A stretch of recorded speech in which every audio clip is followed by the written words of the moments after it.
ॐ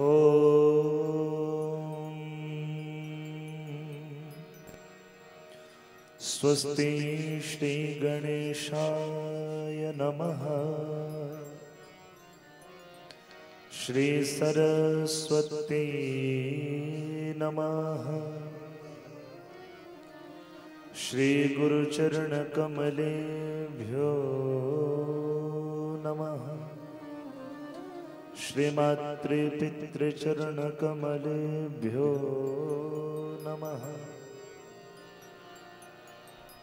श्रीमद्भागवत महापुराणाय नमः। श्री वेद पुरुषाय नमः। श्री परब्रह्मणे नमः।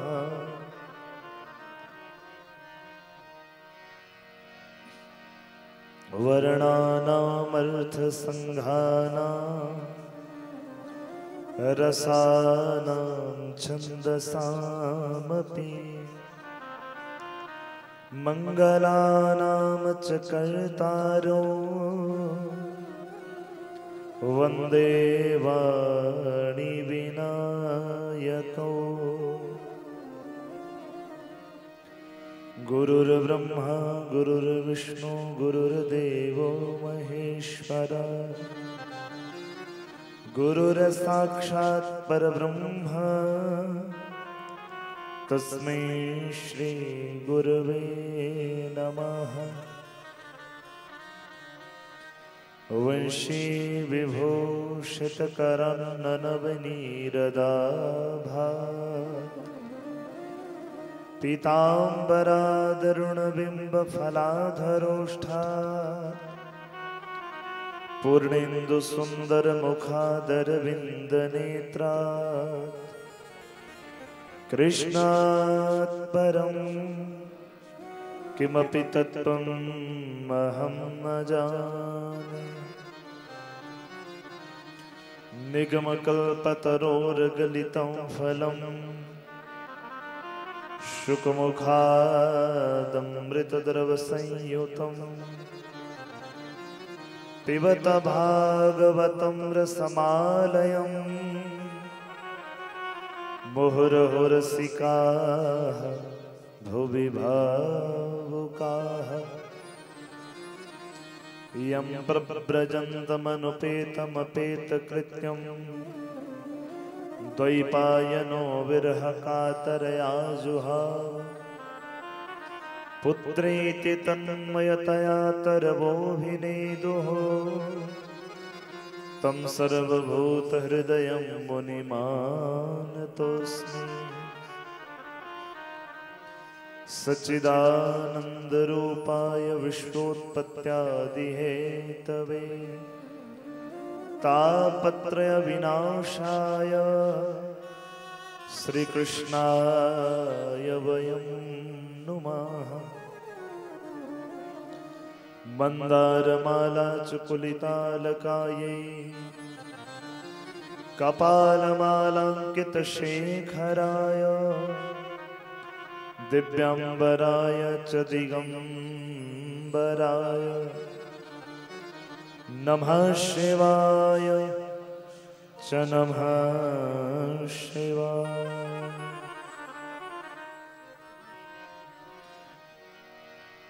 श्री राधे मेरे स्वामिनी मैं राधे जो को दास। जन्म जन्म मोहि राखियो प्यारी निज चरणन के पास। वृंदावन के वृक्षन को मरम न जाने को डाल डाल अरुपात पे श्री राधे राधे हो। ब्रजलता तरु बैठ के पल भर करूं विश्राम। ब्रजरज मुख में डारी के सब बोलो श्री राधे श्याम।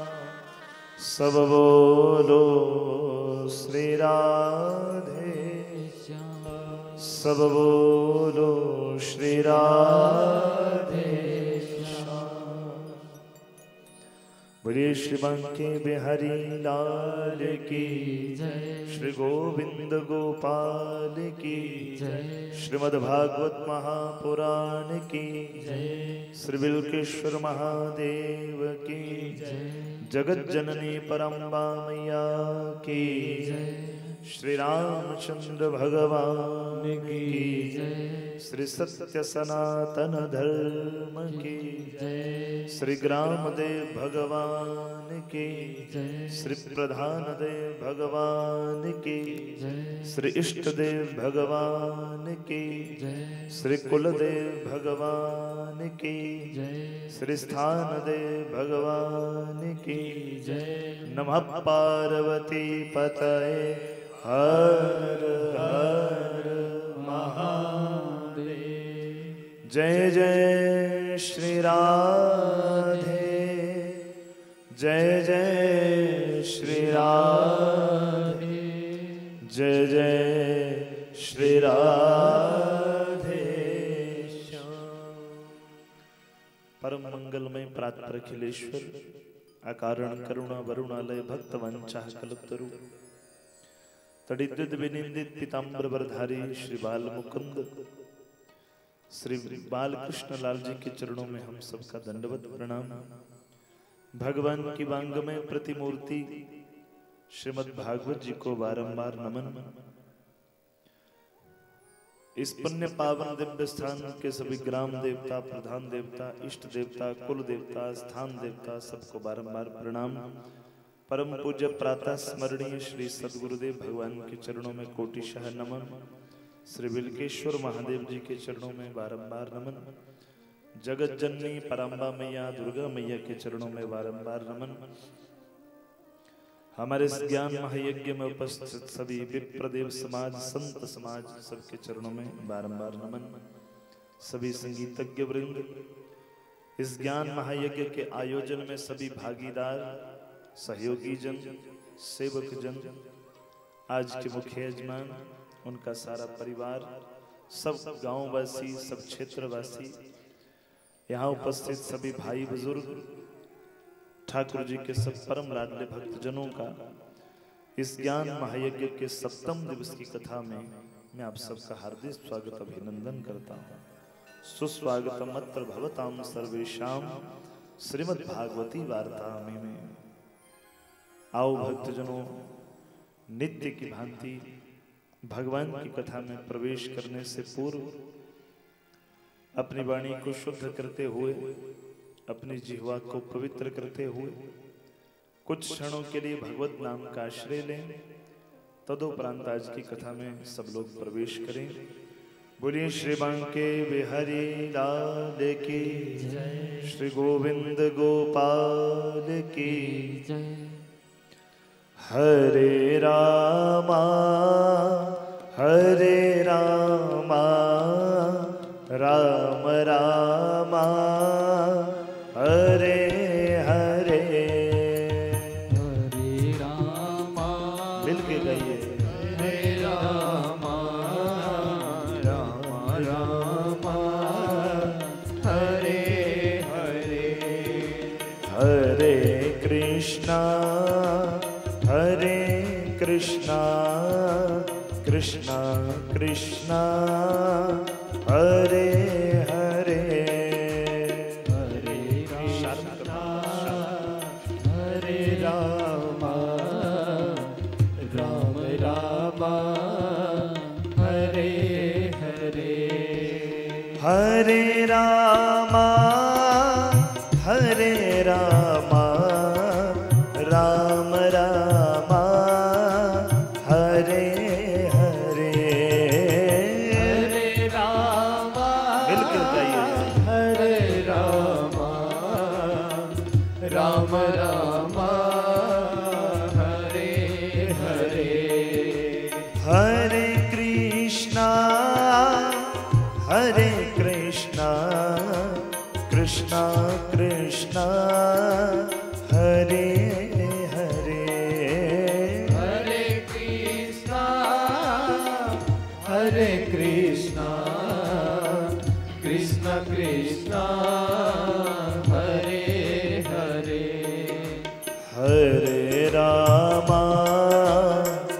हरे रामा राम राम हरे हरे, हरे रामा हरे रामा राम रामा हरे हरे, हरे कृष्णा कृष्ण कृष्ण हरे हरे, हरे कृष्णा कृष्णा कृष्णा हरे हरे। श्री राधे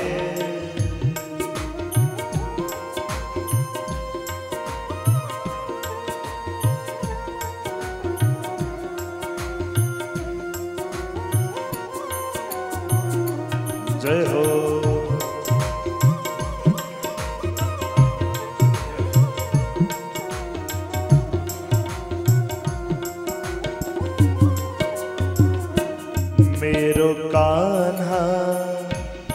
मेरो कान्हा गुलाब को फूल, किशोरी मेरे कुसुम कली। मेरो कान्हा गुलाब को फूल, किशोरी मेरी कुसुम कली। मेरो कान्हा गुलाब को फूल, किशोरी मेरी कुसुम कली।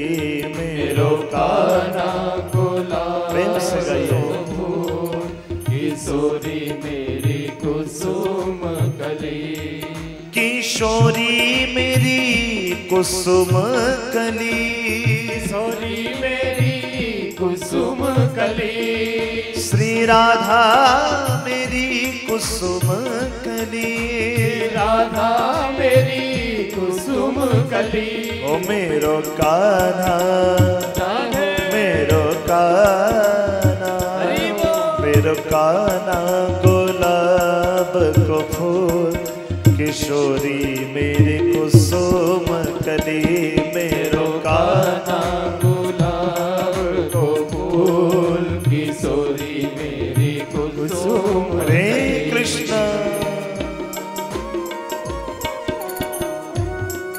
जय हो।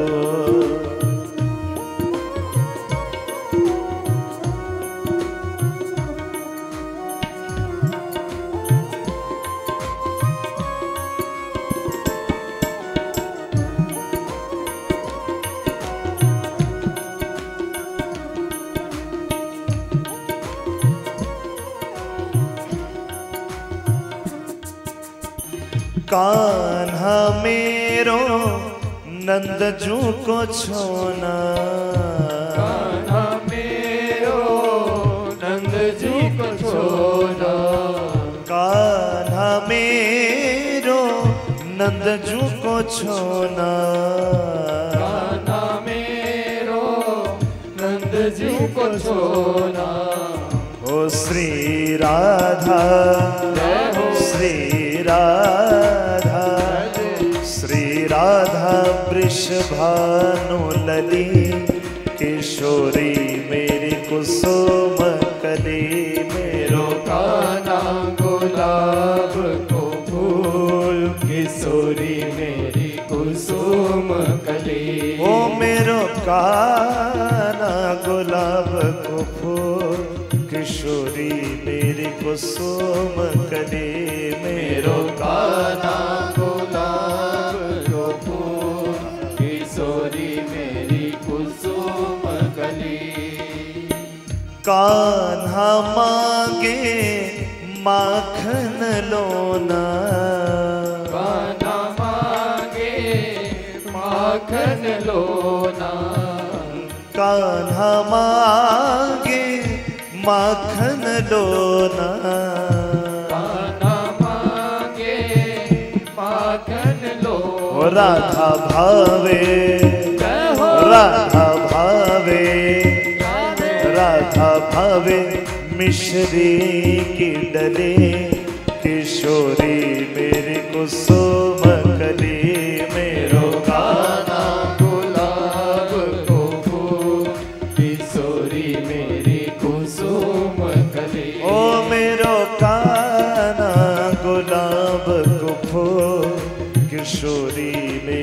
कुसुम कली मेरो काना गुलाब को फूल, किशोरी मेरी कुसुम कली। ना मैं सोनी ना गुण पल्ले, कादा मान करे सा, कादा मान करे सा, कादा मान करे सा। ना मैं सोनी ना गुण पल्ले, कादा मान करे सा, कादा मान करे सा, कादा मान करे सा। चारों पासे चिकड़ परया, केड़ा मल मल धोसा, ओ केड़ा मल मल घोसा, ओ केड़ा मल मल घोसा। ओ साबण थोड़ा मैल कनेरी, साबण थोड़ा मैल कनेरी, साबण थोड़ा मैल कनेरी, साबण थोड़ा मैल कनेरी। मैं कल्ली बै रुस्सा, मैं कल्ली बै रुस्सा, मैं कल्ली बै रुस्सा, मैं कल्ली बै रुस्सा। ओ हरे राम राम राम हरे हरे, हरे कृष्ण कृष्ण कृष्ण हरे हरे, हरे राम राम राम हरे हरे, हरे कृष्ण कृष्ण कृष्ण हरे हरे। हरे राम राम राम हरे हरे, हरे कृष्ण कृष्ण कृष्ण हरे हरे, हरे राम राम राम हरे हरे, हरे कृष्ण कृष्ण कृष्ण हरे हरे। हरे रामा राम रामा हरे हरे, हरे कृष्णा कृष्णा कृष्णा हरे हरे, हरे रामा राम रामा हरे हरे, हरे कृष्णा कृष्णा कृष्णा हरे हरे, हरे कृष्णा कृष्णा कृष्णा हरे हरे। जय जय श्री राम, हरे रामा जय जय श्री राधे, हरे कृष्णा जय जय श्री राधे श्याम। बोल बांके बिहारी लाल की जय, गोविंद गोपाल की जय। आइए इससे पहले आज ठाकुर जी की कथा में प्रवेश करें। आप सब वैष्णव भक्तजनों को भगवान मर्यादा पुरुषोत्तम भगवान श्री राम जी के प्राकट्योत्सव की बहुत बहुत बधाई। भगवान श्री राम जी की रामनवमी की बहुत बहुत शुभकामनाएं। प्रभु श्री राम जी की कृपा हम सब के ऊपर यूं ही सदा सर्वदा बनी रहे, इसी मंगल कामना के साथ आइए भगवान की कथा में प्रवेश करें। बस वही भाव जो भाव हमने गाया, प्रभु ना मैं सोनी ना गुण पल्ले, कादा मान करे सा। प्रभु ना तो को मैं सुंदर हूं, बाहर से भले सुंदर हूं पर भीतर से तो जैसा हूं वो खुद जानता ही हूं। बाहर से भले जितना मर्जी क्रीम पाउडर लगाते रहो, पर अंदर जो मैल भरी पड़ी है वो अपने को तो पता ही है कितने कर सुंदर हैं। तो प्रभु ना मैं सोनी ना गुण पल्ले, जीवन बीत गया प्रभु परंतु कोई गुण ऐसा प्राप्त नहीं किया जिस गुण से मैं आपको रिझा पाऊं, आपको मना पाऊं। चारों पास से चिकड़ परया, केड़ा मलमल धोसा। प्रभु मेरे चारों ओर विकार ही विकारों का ऐसा एक ऐसा चारों ओर कीचड़ भरा हुआ है प्रभु कि वहां उन विकारों से मैं अपने मन को धोना भी चाहूं तो कैसे धो पाऊं। इतना छोटा सा साबुन और इतनी सारी मैल मेरे मन के ऊपर चढ़ी हुई है। साल में 1 दिन 2 दिन 10 15 20 50 दिन कथा सुनते होंगे, सत्संग में जाते होंगे, हरि भजन करते होंगे, पर क्या वो साल के 10, 20, 50 दिन कथा सुनने से, सत्संग सुनने से इतनी बड़ी मैल कैसे धुल पाएगी प्रभु? हैं? जितने विकारों की ये मैल मेरे मन के ऊपर चढ़ी है, बोले ये तब ही धुल पाएगी जब नित्य प्रति विवेक का साबुन इसके ऊपर लगता रहेगा। नित्य प्रति प्रेम का साबुन इस मैल के ऊपर लगता रहेगा, तो बोले फिर धीरे धीरे ये विकार रूपी मैल धीरे धीरे करके समाप्त हो जाए। ऐसी प्रार्थना सदा सर्वदा भगवान से करनी चाहिए। भगवान की दिव्य पतित पावनी कथा, भगवान की मोक्षदायिनी कथा, भगवान की मंगलदायिनी कथा, जिस कथा को हम गत 6 दिवसों से श्रवण कर रहे हैं, और इन 6 दिनों में भगवान की कथा सुनने से कितना प्रेम हमारे भीतर जागृत हुआ है वो हम सब जानते ही हैं। प्रत्येक दिन की कथा सुनने से भगवान के प्रति हमारा प्रेम अगाढ़ हो जाए, भगवान के प्रति हमारा प्रेम, अटूट प्रेम पैदा हमारे मन में हो जाए, यही इस कथा का परम उद्देश्य है।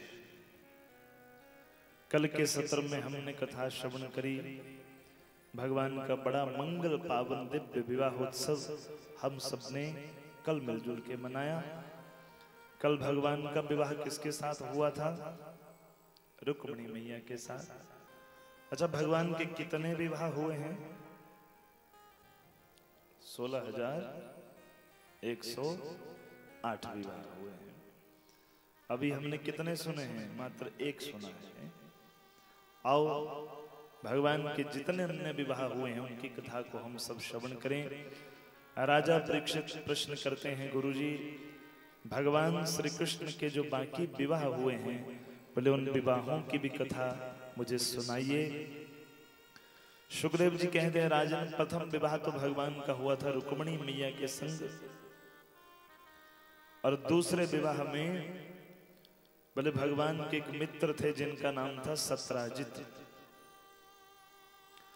सत्राजित ने भगवान सूर्य की उपासना की, भगवान सूर्य की तपस्या करी, जिस तपस्या के कारण सूर्य भगवान से स्यमंतक नाम की मणि को प्राप्त किया। ये कैसी मणि थी? बोले ये ऐसी मणि थी जो नित्य प्रति 8 भार सोना पैदा कर सकती थी। बोले इस मणि का प्रकाश इतना ज्यादा था कि रात के अंधेरे में भी यदि इस मणि को लेकर कहीं निकलो तो बोले फिर किसी अन्य प्रकाश की आवश्यकता नहीं होती थी। बोले उसी स्यमंतक मणि को लेकर सत्राजित प्रसन्न हुआ और अपने गले में इस मणि को धारण करके रखने लगा। एक दिन भगवान श्री कृष्ण का आगमन हुआ। भगवान श्री कृष्ण ने इस मणि को देखकर समझ गए कि ये मणि यदि सत्राजित के पास रहेगी तो बोले फिर सत्राजित का ये हित करने वाली नहीं है। भगवान ने अपने मित्र का हित करने के लिए अपने मित्र सत्राजित को ये उपदेश किया, मित्र बोले ऐसी मणियां तो राजा महाराजाओं के गले में शोभा देती हैं। बोले मित्र इस मणि को तू मेरे पास दे दे और इस मणि को ले जाकर मैं अपने नाना उग्रसेन जी को अर्पण कर दूंगा। सत्राजित ने देने से मना कर दिया। सत्राजित कहने लगा, सूर्य भगवान की उपासना मैंने की है और अपनी तपस्या से मैंने मणि प्राप्त की है। बोले जब मैंने अपनी तपस्या से प्राप्त की है तो फिर मैं तुम्हें नहीं दे सकता। मणि देने से मना कर दिया तो भगवान कहे जैसी तुम्हारी इच्छा। भगवान तो वहां से चले गए, परंतु अगले दिन जो सत्राजित का भाई प्रसेन था, प्रसेन ने अपने भाई सत्राजित को कहा, भैया आज मैं वन में शिकार खेलने के लिए जा रहा हूं और खेलते खेलते कई बार शाम भी हो जाती है, अंधेरा हो जाता है। तो बोले इससे पहले कि वहां अंधेरे में मुझे वापिस आने में कोई परेशानी हो तो बोले आज के दिन इस मणि को मुझे उधार दे दो। आज मैं शाम को वापिस आ जाऊंगा, तेरी मणि तुझे वापिस दे दूंगा। बोले ठीक है भैया ले जाओ। सत्यजीत ने तुरंत अपने गले से वो मणि उतारी, अपने भाई प्रसेन को दे दी। सुखदेव जी कहे, राजन, यही राजा जो प्रसेन था, बोले प्रसेन वन में गया शिकार खेलने के लिए, परंतु जब इस मणि के ऊपर दृष्टि पड़ी एक शेर की, तो इस शेर ने प्रसेन की हत्या कर दी और उस मणि को शेर अपने संग ले गया। शेर कुछ और आगे बढ़ा तो मार्ग में शेर की भेंट एक भालू से हो गई। उस भालू ने देखा कि शेर के पास तो बड़ी दिव्य मणि है। इस भालू ने सोचा कि ये मणि मेरी पुत्री के खेलने की काम आएगी, तो बोले इस भालू ने उस शेर की भी हत्या कर दी और इस मणि को लेकर गुफा के बीच में प्रवेश कर गया, जाकर अपनी पुत्री को ये मणि दे दी। बोले भालू कौन था?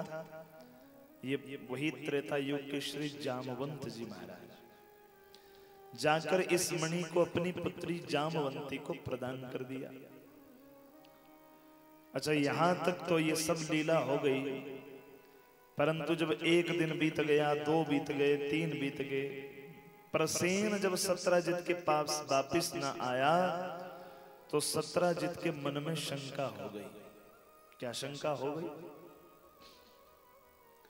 बोले हो ना हो इस कृष्ण ने ही उस मणि के लालच में मेरे भाई को मार दिया होगा और उस मणि को लेकर चला गया होगा। बोले कृष्ण ही मुझसे इस मणि को मांगने आया था, मैंने देने के लिए मना कर दिया था, तो हो सकता है इस कृष्ण ने ही मेरे भाई की हत्या की हो। अच्छा, ये बात शाम को शयन करते समय ये बात सत्यजीत ने अपनी पत्नी से कही, देवी मुझे ये लगता है कि शायद श्री कृष्ण ने ही मेरे भाई प्रसेन की हत्या की है, परंतु जब तक इस बात की पुष्टि न हो जाए, बोले तब तक इस बात को किसी से बताना मत।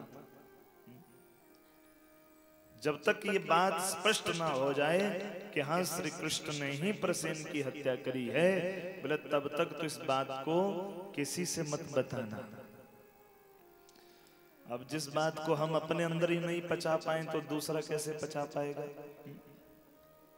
कह तो दिया देवी जी से, देवी जी कहने लगी कोई नहीं महाराज, अब निश्चिंत रहिए, मैं किसी को नहीं बताऊंगी।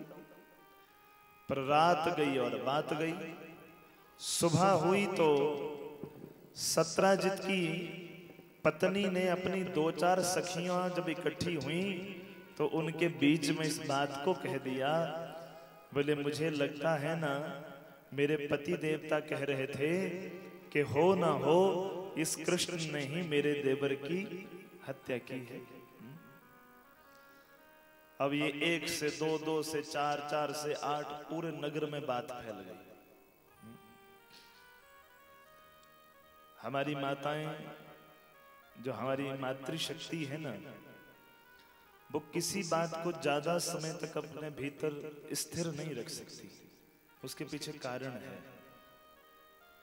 उसके पीछे कारण ये नहीं कि आपकी अपनी गलती है, ना ना ना, ये सारी मातृशक्ति को शाप हुआ था। किसने शाप दिया था? बोलो, किसने शाप दिया था मातृशक्ति को? नहीं मालूम? अच्छा सुनो, महाभारत का युद्ध तो पता है ना, महाभारत का युद्ध हुआ था। तो महाभारत के युद्ध में जब सब कौरव मारे गए, सब इतनी बड़ी सेनाएं समाप्त हो गईं, महाभारत का युद्ध जीतने के बाद एक दिन 5 पांडव अपनी माता कुंती के संग, जो अपने पूर्वज उस युद्ध में मारे गए, उनकी मुक्ति के निमित्त पिंडदान तर्पण करने के लिए गए। ध्यान से सुनिए। बोले जब पिंडदान तर्पण करने गए तो युधिष्ठिर जी महाराज जो सबसे बड़े हैं, युधिष्ठिर जी ने जितने भी युद्ध में अपने पूर्वज मारे गए, बोले उन सबकी मुक्ति के निमित्त पिंडदान और तर्पण तिलांजलि दी। बोले सबको देने के बाद जब कुंती मैया ने देखा युधिष्ठिर जी कहने लगे माँ के जितने भी थे उन सबका मैंने पिंडदान कर दिया, तो फिर चलो अब हो गया। तो बोले आज पूरा महाभारत का युद्ध होने के बाद कुंती माँ ने कहा, बोले बेटा एक पिंडदान ना अपने भाई कर्ण के नाम का भी कर दो। किसके नाम का? बोले अपने भाई कर्ण के नाम का कर दो। युधिष्ठिर बोले माँ के उनका हम क्यों करें, उसका करे उसके कुल वाले, वो ठहरा सूत पुत्र। अरे पिंडदान तर्पण तो अपने कुल वाले ही तो कर सकते हैं ना। बोले हमारे जितने पूर्वज थे हमारे कुल के, उनके निमित्त तो मैंने कर दिया, और कर्ण के जो कुल वाले हैं वो करें उसकी मुक्ति के निमित्त, हम क्यों करें। तो बोले आज सारा महाभारत का युद्ध बीत जाने के बाद कुंती माँ ने अपनी चुप्पी तोड़ी और कहा कि बेटा वो तुम्हारा ही सगा भाई था, वो कोई सूत पुत्र नहीं था। बोले वो तुम्हारा ही सगा भाई था। कैसे माँ?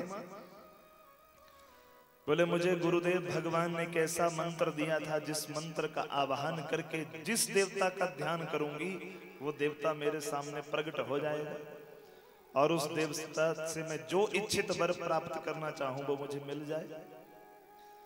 बोले अभी तक मेरा विवाह नहीं हुआ था, कमारेपन में ही उस मंत्र का टेस्ट करने के लिए कि क्या जो गुरुजी ने दिया है सच में उसमें ताकत है कि वैसे ही दे दिया है।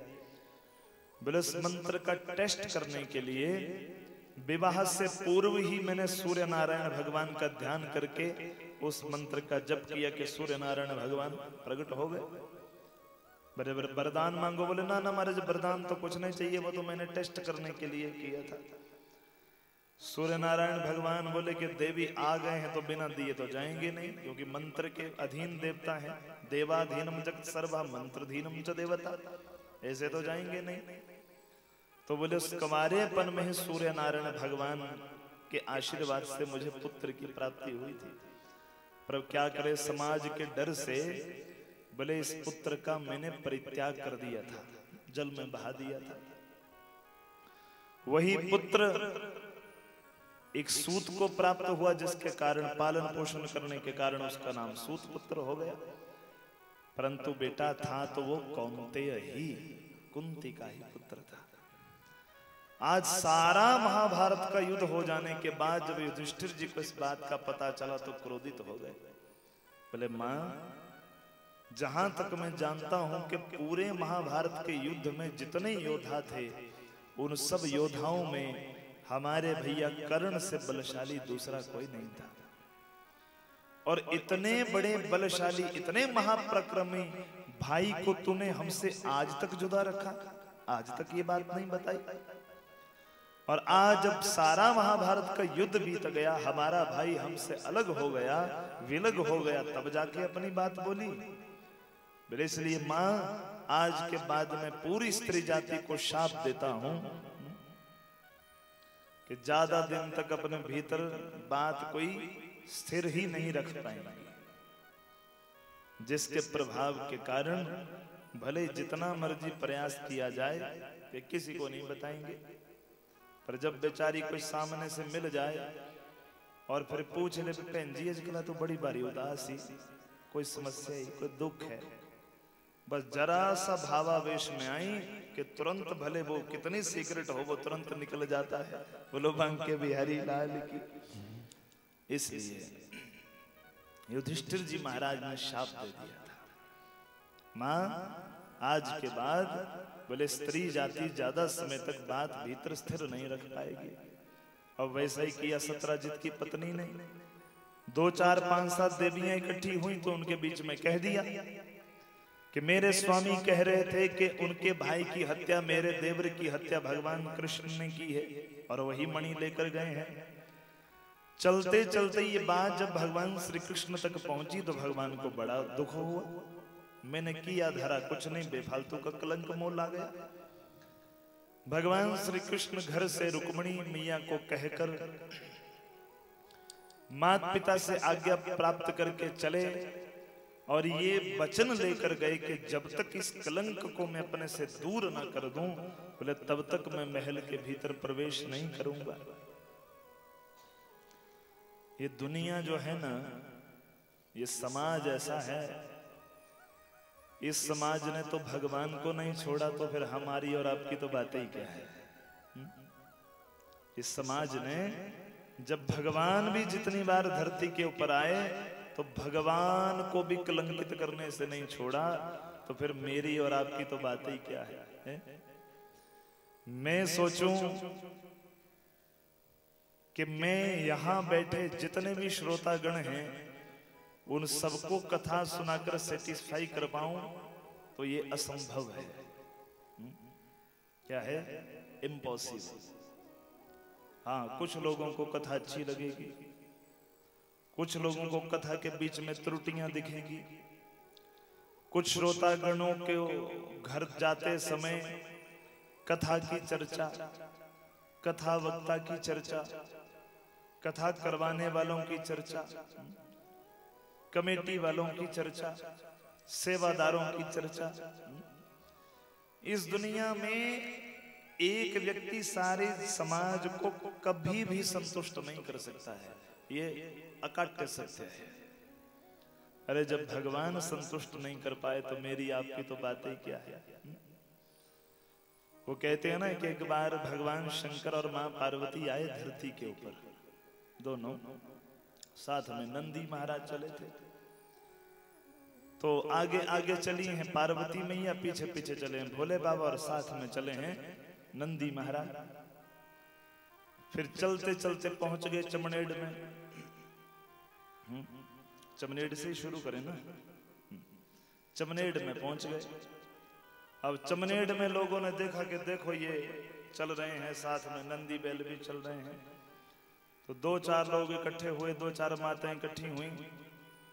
बोले देखो कैसे मूर्ख आदमी है, खुद तो पैदल चला है, बोले साथ में अपनी घरवाली को भी पैदल चलाया है। मैं आपको पैदल चलना तो यहाँ तो ऊपर बिहाड़ी दे, एक काय को नीचे चलाई हुई है पैदल बेचारी, इतने सो कोमल शरीर। शंकर भगवान बोले देवी लोग ठीक बोल रहे हैं, तुम ऊपर बैठ जाओ और हम नीचे चलेंगे।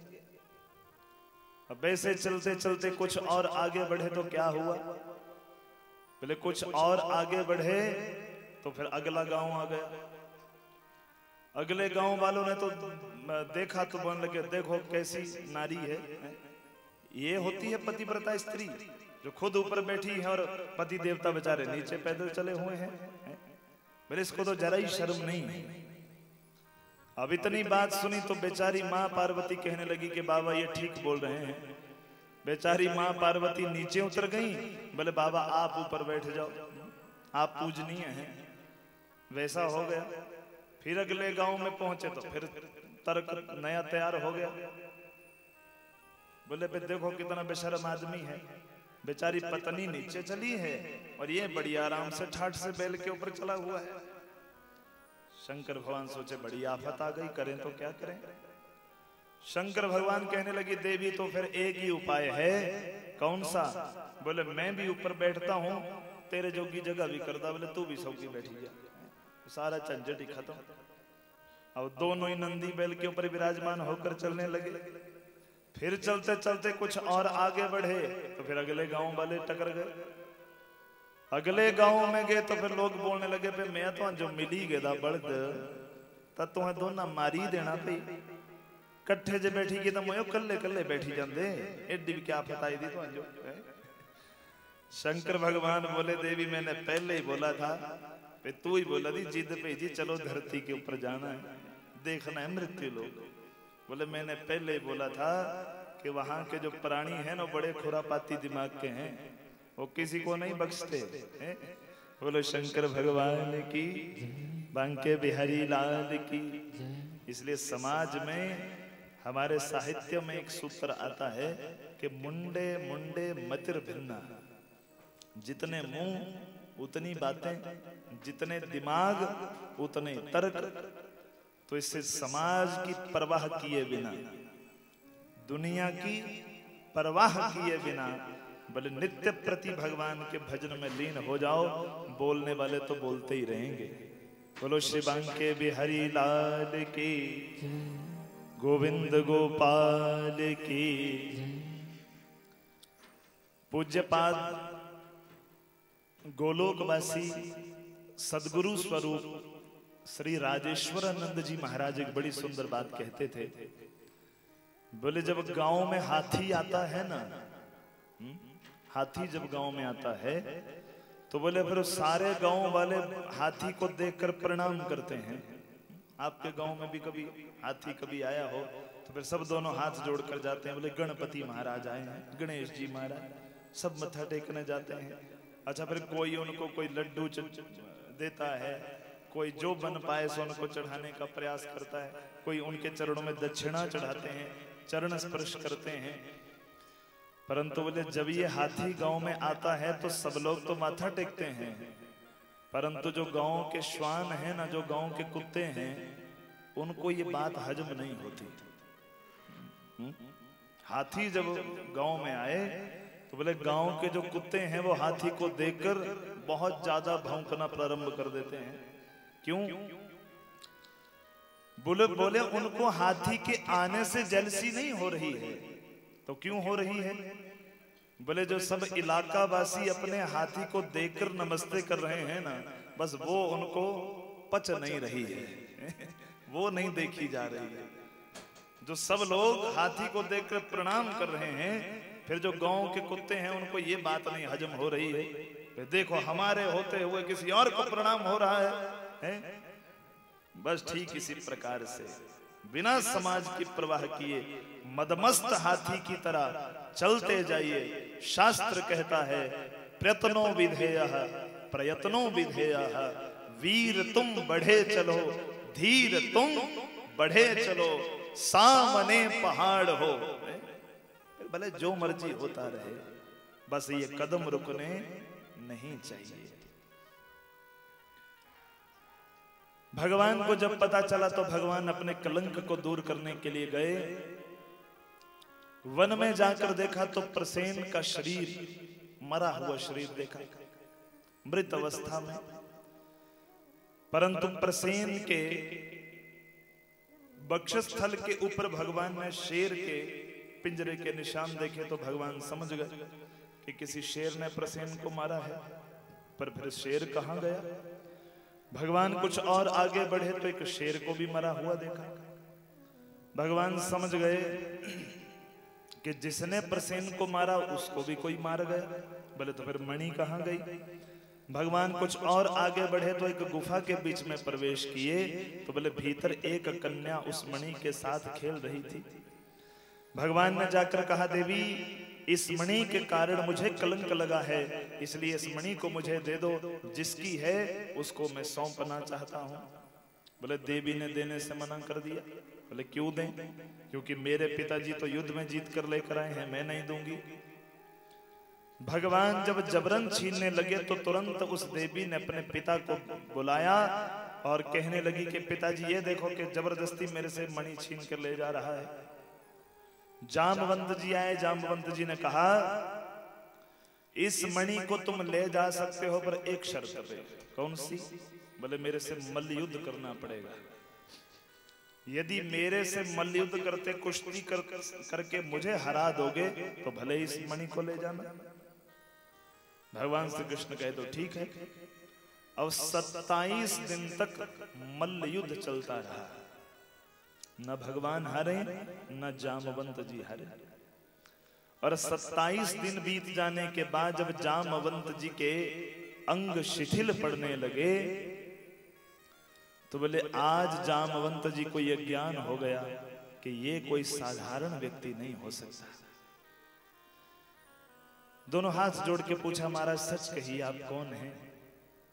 और मुझे तो लगता है कहीं आप मेरे प्रभु श्री राम ही तो नहीं हैं। भगवान श्री कृष्ण कहे हाँ मैं ही राम हूं, मैं ही कृष्ण हूं।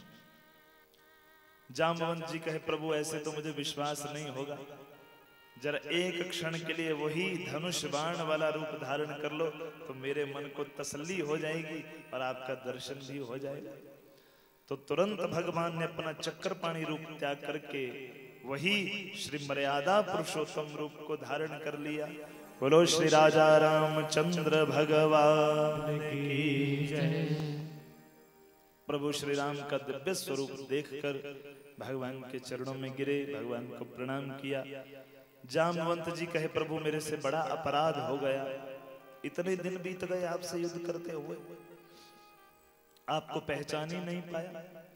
परंतु प्रभु मैं ये जानना चाहता हूं कि किस अपराध से ये कुकर्म मेरे द्वारा हुआ है। भगवान कहने लगे, पूर्व समय में त्रेता युग में जब मैंने रावण का उद्धार किया, तो एक दिन रावण का उद्धार करने के उपरांत जामवंत जी के मन में एक बात आई। बोले, जिन राम जी ने इतने बड़े योद्धा रावण को मार दिया, बोले वो प्रभु श्री राम कितने कर बलशाली होंगे, कितना का बल होगा उनमें। जामवंत जी ने विचार किया कि मैं बूढ़ा हो गया हूं, वृद्ध हो गया हूं, बोले अगर मैं कहीं नौजवान होता तो बोले प्रभु श्री राम से फिर दो दो हाथ करके देखता भी कितना कर बल है प्रभु श्री राम में। भगवान ने कहा कि कोई बात नहीं, इस जन्म में तो नहीं पर अगले जन्म में जरूर तुम्हें बल दिखाने का प्रयास करूंगा। तो बोले उसी तुम्हारी इच्छा को पूर्ण करने के लिए इस युग में मैंने ये लीला रची है। जामवंत जी कहने लगे, प्रभु अब तो 27 दिन के युद्ध से मेरा अंत समय मुझे सामने दिख रहा है, आप बस सामने यूं ही खड़े रहें, इससे पहले कि आपको देखते हुए ही मैं अपने प्राणों का अंत कर दूं। प्रभु मेरा निवेदन है कि मैं अपनी कन्या को आपको पत्नी रूप में प्रदान करना चाहता हूं। तो यहाँ पर जामवंत जी ने अपनी पुत्री जामवंती का विवाह भगवान के साथ किया। भगवान के कितने विवाह हो गए? 2 विवाह हो गए। इस मणि को लेकर, जामवंती जी को लेकर जब भगवान श्री कृष्ण सत्राजित के पास आए तो भरी सभा के बीच में भगवान ने जो सत्य बात थी वो सत्राजित को कहकर सुनाई, और ये मणि सत्राजित के हाथों में रखी। सत्राजित भरे समाज में लज्जित हो गया। सब लोग मुझे कितना बुरा भला कहेंगे कि सत्राजित तूने भगवान श्री कृष्ण के ऊपर ही कलंक लगा दिया। तो उस कलंक से मुक्त होने के कारण बोले सत्राजित ने अपनी कन्या सत्यभामा का विवाह भगवान श्री कृष्ण से कर दिया, और दहेज रूप में ये जो मणि थी वो भगवान के श्री चरणों में ही अर्पण कर दी। बोलो श्री भक्त वत्सल भगवान की जय। कितने विवाह हो गए भगवान के? 3। चौथे विवाह में बोले सूर्य भगवान की पुत्री कालिंदी यमुना के किनारे भगवान का तप कर रही थी, भगवान को पति रूप में प्राप्त करने के लिए। उसी मार्ग से एक दिन अर्जुन और भगवान श्री कृष्ण भ्रमण करते हुए जा रहे थे। अचानक भगवान की दृष्टि इस देवी के ऊपर पड़ गई। भगवान तो सब सर्वज्ञ हैं, परंतु अर्जुन को भेजा, भैया तुम जाकर उस देवी को पूछो कि तुम कौन हो और किसके लिए तपस्या कर रही हो। बोले अर्जुन गए, अर्जुन ने जाकर कालिंदी को पूछा, देवी तुम कौन हो?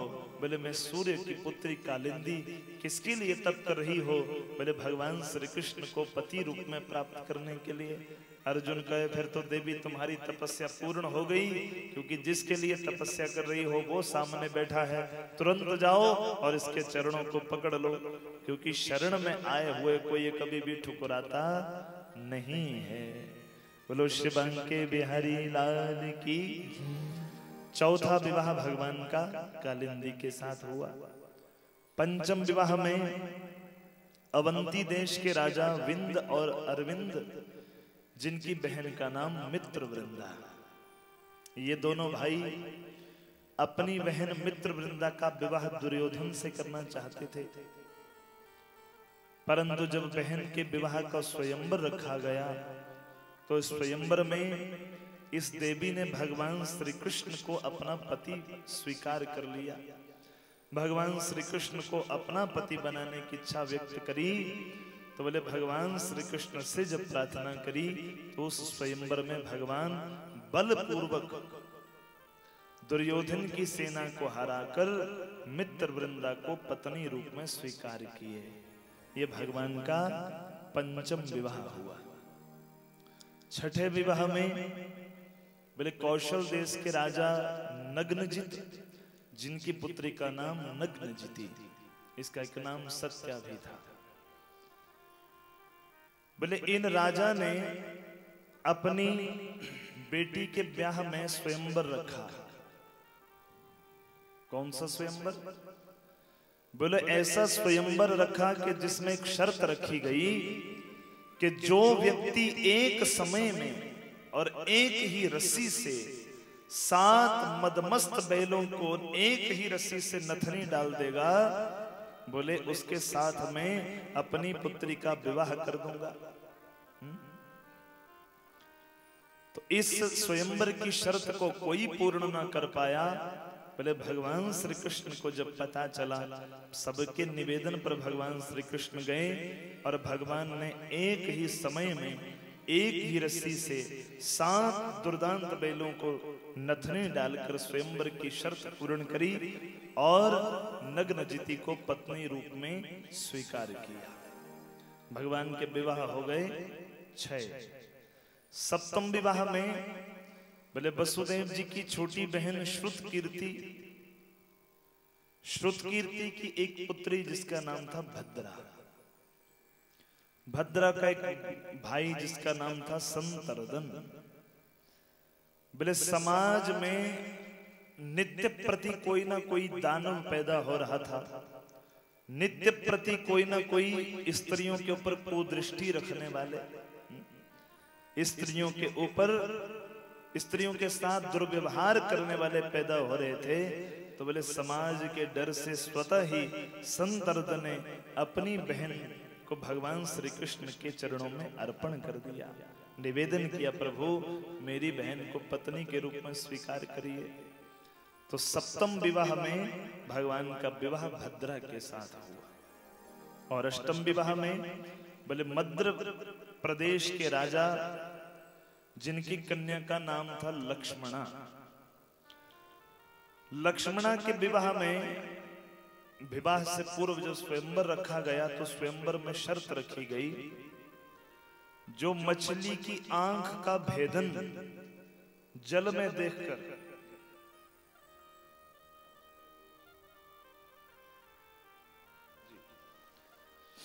बोलिए श्री बांके बिहारी लाल की, श्री गोविंद गोपाल की।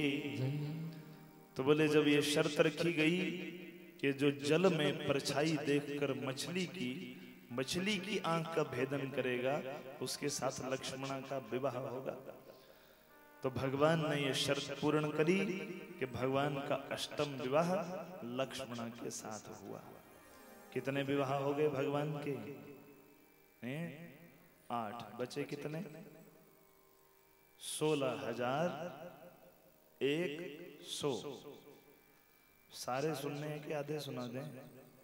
समय की भी कमी है, आधे अगली बार सुना देंगे। सारे सुनने हैं? हाँ जी ना जी तो बोलो, सारे सुनेंगे? तो सारे विवाह को 16,100 विवाह को, फिर एक विवाह को 1 मिनट भी लगाएंगे तो हो गए 16,100 मिनट। एक दिन में होते हैं 1,440 मिनट। फिर 16,100 को भाग दिया जाए 1,440 से, तो फिर लगभग 11.25 दिन बनते हैं, और वो भी दिन रात कंटिन्यू 24/7। तो फिर चलने दे 11 दिन और कार्यक्रम। हाँ जी के नान जी? ना ना ना, आपके चेहरे तो ये बोल रहे हैं पंडित जी तुम्हें कल जान आज जा, कने आज जान 1 बजे तो तुम्हें 12 बजे चली जा, राड़े भी तुम्हें चली जा। बोलो बांके बिहारी लाल की, गोविंद गोपाल की। खैर ये उपहास की बात, पर तो सच में दिल की बात कहूँ तो आपके यहाँ, आपके गांव में मैं पहली बार इस क्षेत्र में कथा के लिए आया हूँ। हाँ, इससे पूर्व मैंने धरनासी में अपने ससुराल के गांव में कथा की थी, और इसके बाद सीधे प्रणाली में 2-3 कथाएं हो गई। परंतु ये जो बीच वाला टापू था, यहाँ मैं पहली बार आया, मुझे आने का सौभाग्य मिला। परंतु पहली बार ही मुझे आप सब भक्तजनों का, सारे समिति सदस्यों का बहुत सारा प्रेम हमें मिला है, बहुत सारा प्यार प्रेम। इसके लिए तो मैं आप सबका बारंबार धन्यवादी हूँ। बहुत प्रेम आप सबका मिला है। आप सब नित्य प्रति कथा में आए और मुझे सबके चेहरे याद है। जो पहले दिन कथा के लिए आया फिर वो रोज ही आया, तो ये मात्र आपका प्रेम है और कुछ नहीं है। इस प्रेम का तो मैं सदा ऋणी रहूंगा। आइए 16,100 जो विवाह भगवान के हुए, अब आप सबके प्रेम के कारण बस 2 मिनट में 16,100 विवाह की कथा सुना देंगे। एक समय की बात के बोले एक भौमासुर नाम का दैत्य, जिसकी प्राग ज्योतिषपुर जिसकी राजधानी थी, बोले भौमासुर ने प्रण कर रखा था, एक एक कन्या को जाता और चुराकर अपने संग बंदी बनाकर ले आता था और लाकर बोले अपने कारागृह के बीच में डाल देता था। एक एक कन्या को चुराकर तो लाता था पर किसी कन्या को स्पर्श नहीं किया था अभी तक। ये एक एक कन्याओं को जो चुराकर लेकर आता था, बोले कन्याएं 16,100 हो गई थी। इसने प्रण किया था कि जब 20,000 हो जाएंगी तो बोले मैं एक ही लगन में सबके साथ विवाह करूंगा। हुई कितनी थी? 16,100। एक दिन इंद्र ने देखा तो बड़ी दया आई, जाकर भगवान श्री कृष्ण से प्रार्थना करी, प्रभु आप तो अधर्म का नाश करने के लिए, धर्म की स्थापना करने के लिए आए हैं। बोले प्रभु आप जाएं और उन 16,100 कन्याओं को भौमासुर से मुक्त करें। इंद्र के निवेदन पर भगवान गए। भगवान ने जाकर भौमासुर का उद्धार किया और भौमासुर का उद्धार करने के उपरांत बोले 16,100 कन्याओं को मुक्त कर दिया। भगवान ने मुक्त किया तो कहा फिर देवी जाओ फिर अपने अपने घर जहां से आई थी। अब मुक्त मैंने कर दिया, अब जाओ अपने अपने घर। तो बोले 16,100 कन्याएं कहने लगी फिर प्रभु जाएंगी तो कहां जाएंगी?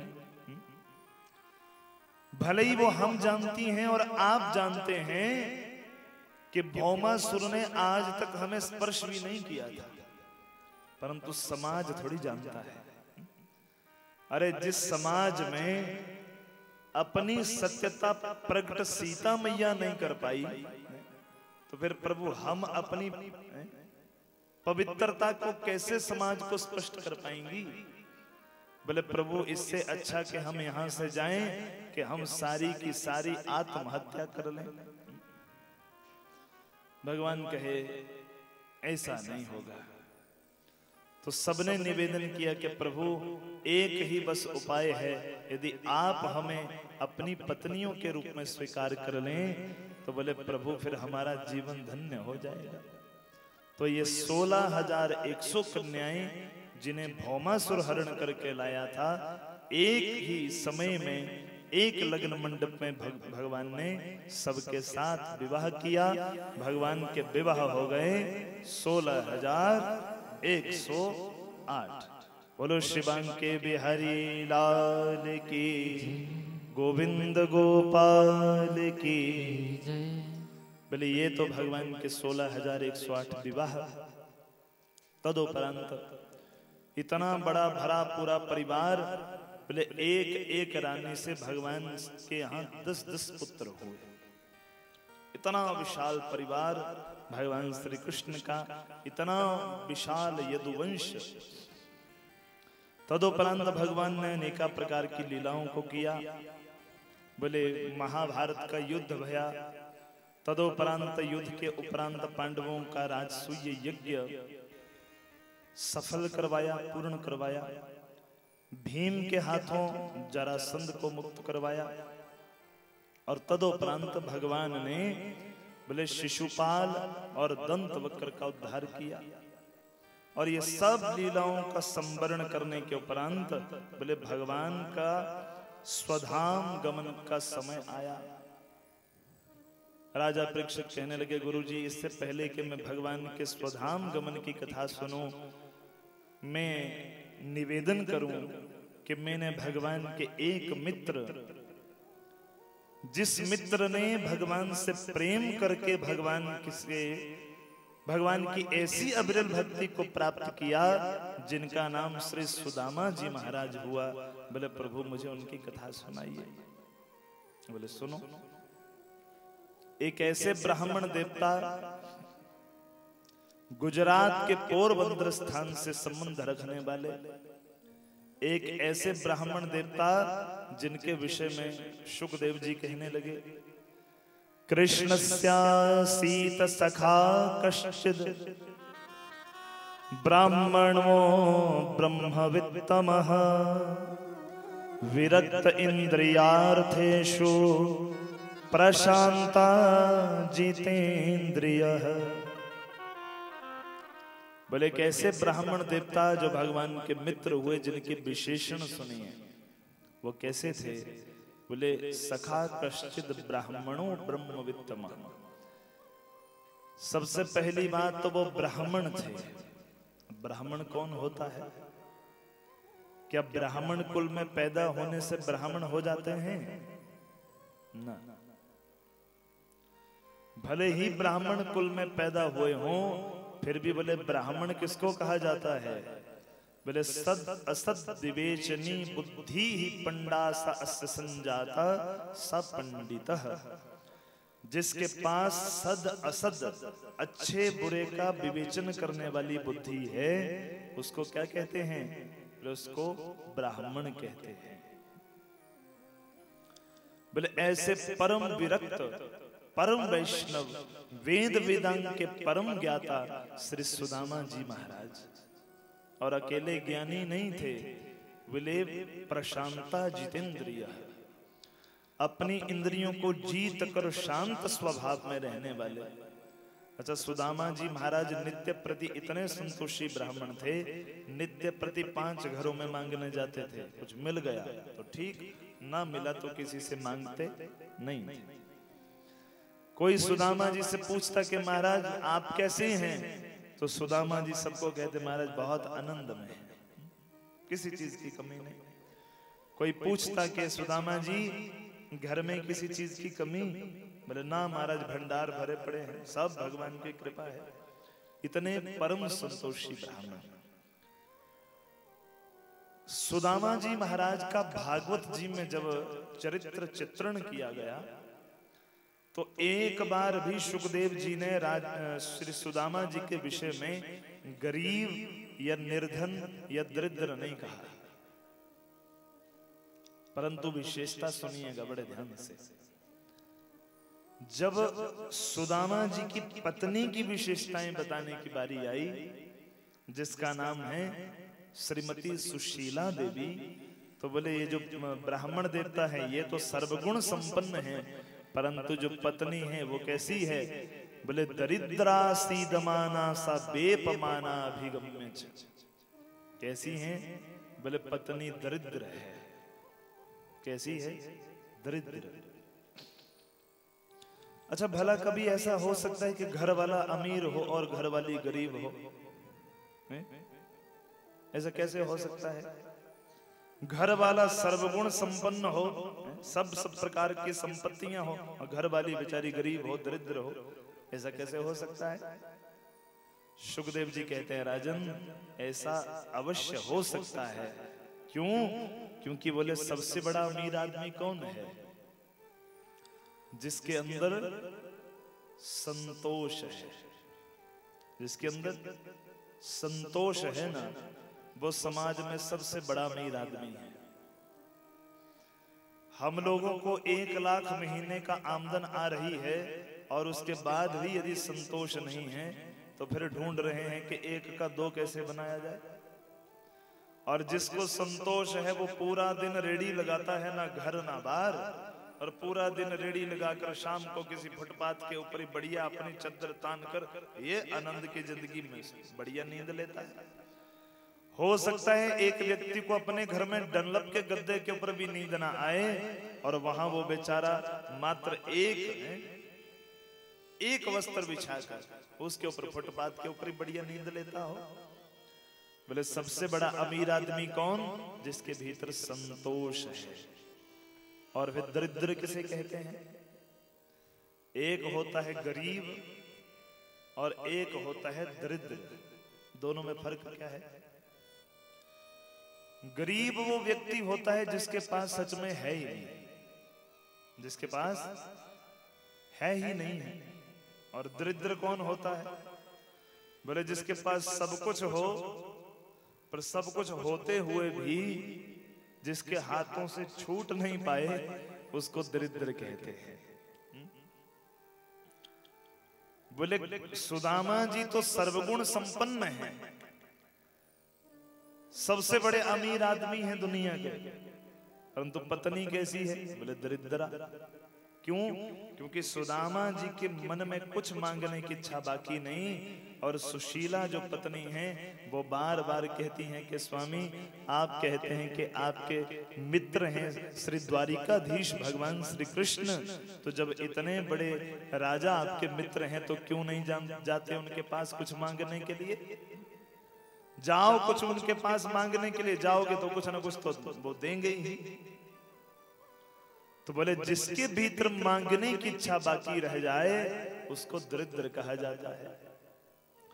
बड़ी बार जब पत्नी इस बात की जिद करती तो सुदामा जी हर बार जाने के लिए मना कर देते, परंतु एक दिन ऐसा आया जिस दिन घर में मात्र अंतिम चावल का दाना बच गया और उस अंतिम चावल के दाने को भी एक पात्र के बीच में रखकर सब बच्चे विलाप कर रहे हैं, माँ बड़ी जोरों की भूख लगी है, कुछ बना हो तो खाने के लिए दो, बड़े जोरों की भूख लगी है। बच्चे जब भी माँ के पास कुछ मांगने के लिए आते तो माँ कहती बेटा आज एकादशी है। माँ हर बार कहती बच्चा आज एकादशी है, आज भोजन नहीं करते। बोले जब द्वादशी आएगी तो भोजन मिल जाएगा। हर बार माँ ये कहकर टाल देती।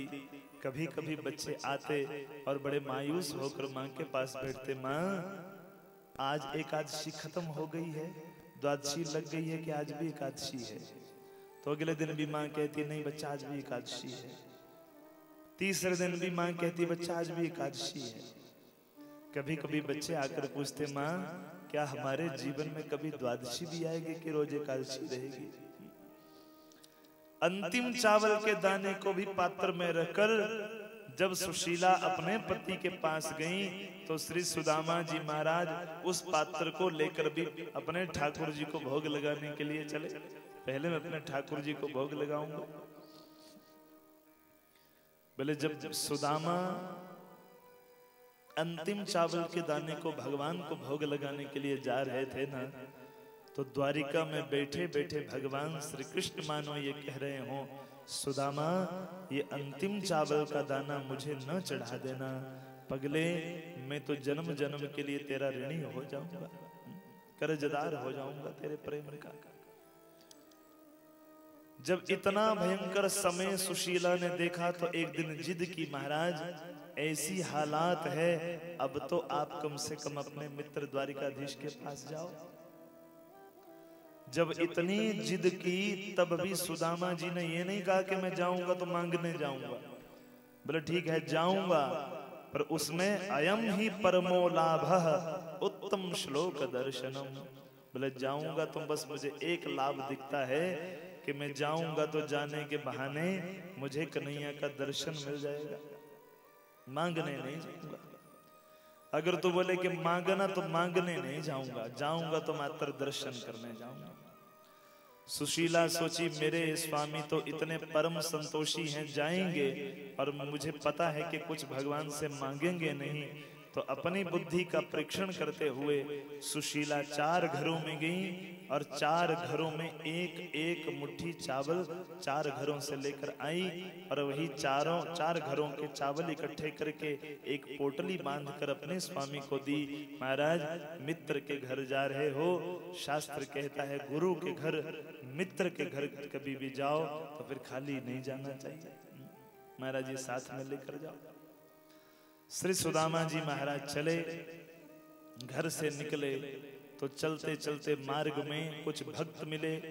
भगवान की भक्तों की टोली के साथ चलते चलते श्री सुदामा जी महाराज मार्ग में जब 2 रास्ते हो गए तो भगवान के भक्तों को पूछा, मैंने तो भाई द्वारिका जाना है। सब भक्तों ने कहा महाराज हम तो काशी जा रहे हैं, द्वारिका वाला ये रास्ता जाता है, इस रास्ते से सीधे चले जाओ, सीधे द्वारिका पहुंच जाएंगे। सुदामा जी चले, चलते चलते मार्ग में नदी आ गई। एक नदी आ गई, जिस नदी के इस ओर ना तो कोई नाव और ना कोई केवट। फंस गए बेचारे ब्राह्मण देवता, क्या करें।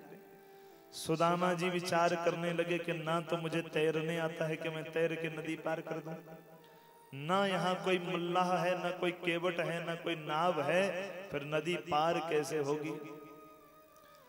चलते चलते मानो 6 माह बीतने को आए थे। पैरों में न जाने कितने कांटे चुभे होंगे, न जाने कितने छाले पांव में आए होंगे, परंतु आज हार थक के इस नदी के किनारे इस ओर सुदामा जी बैठ गए। और बैठकर सुदामा जी ने मानो आज भगवान श्री कृष्ण को याद करके कहा, कन्हैया तू ही तो कहता है कि मेरे मार्ग पर एक कदम रख के तो देख, मैं स्वयं आकर तेरा हाथ न पकड़ लूं तो कहना। यदि तूने ये प्रतिज्ञा करी है तो बोले अब उस प्रतिज्ञा को निभाने का समय आ गया। मैं घर से तो चल पड़ा हूं, पर इससे आगे तू ही मुझे लेकर जाएगा। बोलो श्री बांके बिहारी लाल की, श्री गोविंद गोपाल की। आइए एक बड़ा सुंदर सा भाव 2 पंक्तियों में गुनगुनाएं। सुदामा जी कहने लगे, प्रभु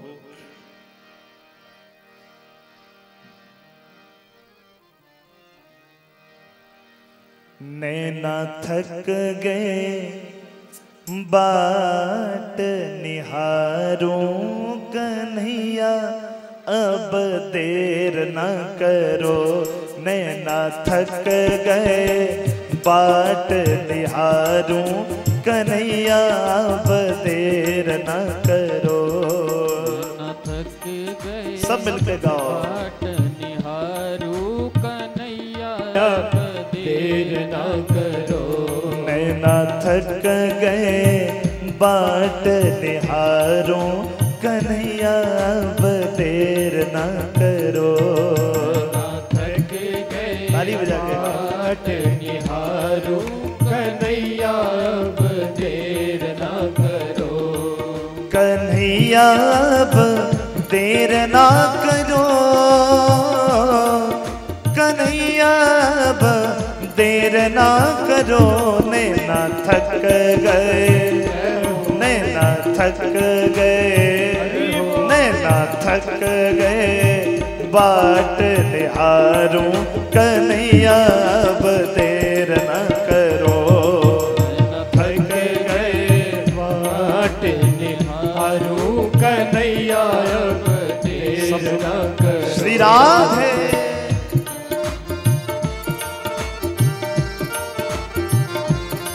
जय हो।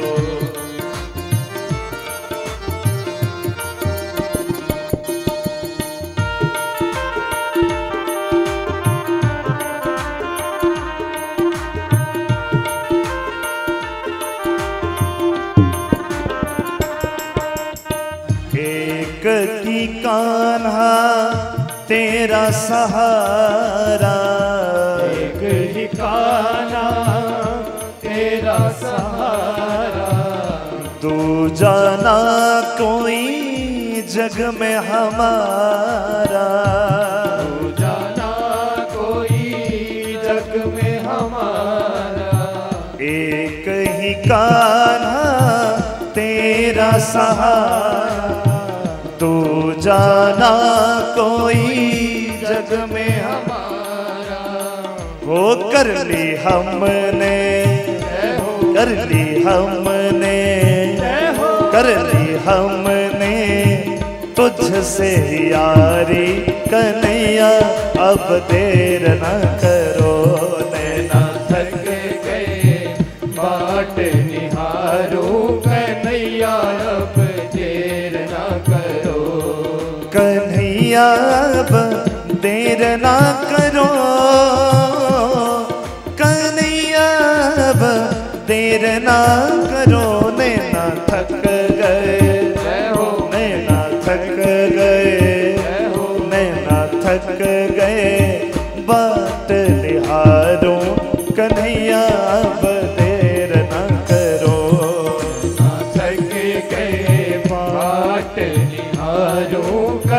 कन्हैया अब देर ना करो। हरदम पूजो नित में ध्याओ, हरदम पूजो नित में ध्याओ। सबसे पहले शाम मनाओ, सबसे पहले शाम मनाओ। ओ सुन लो मेरे, सुन लो मेरे, सुन लो मेरे मन की कहानी। कन्हैया अब देर ना करो। थक गए बाट निहारो, कन्हैया अब देर ना करो। कन्हैया अब देर ना करो, कन्हैया अब देर ना करो। नैना थक गए, नैना थक गए, नैना थक गए बाट निहारो। कन्हैया अब देर ना करो। नैना थक गए बाट निहारो, कन्हैया अब देर ना करो। ओ कन्हैया अब देर ना करो, कन्हैया अब देर ना करो। ओ कन्हैया अब देर ना करो, कन्हैया अब देर ना करो। ओ कन्हैया अब देर ना करो, कन्हैया अब देर ना करो। श्री भक्तवत्सल भगवान की जय, श्री द्वारिकाधीश भगवान की जय। सुदामा जी ने जब भगवान को पुकारा तो सुखदेव जी कहे स्वयं भगवान श्री कृष्ण एक केवट बनकर आए और नाव को इस ओर लगाकर कहने लगे, चलो भाई कोई पार जाने वाला हो तो बैठो मेरी नाव में, मैं पार ले जाने के लिए आया हूं।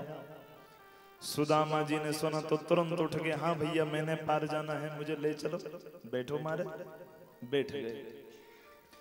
नदी से पार करने लगे तो मार्ग में तो खूब बातें होती रहीं, परंतु जब उस पार पहुंच गए तो जब उतरने की बारी आई तो नाव से उतरकर ब्राह्मण देवता सीधे चलने लगे द्वारिका की ओर। तो मल्लाह बने भगवान कहने लगे, ब्राह्मण देवता कहाँ जा रहे हो? कहाँ जा रहे हो?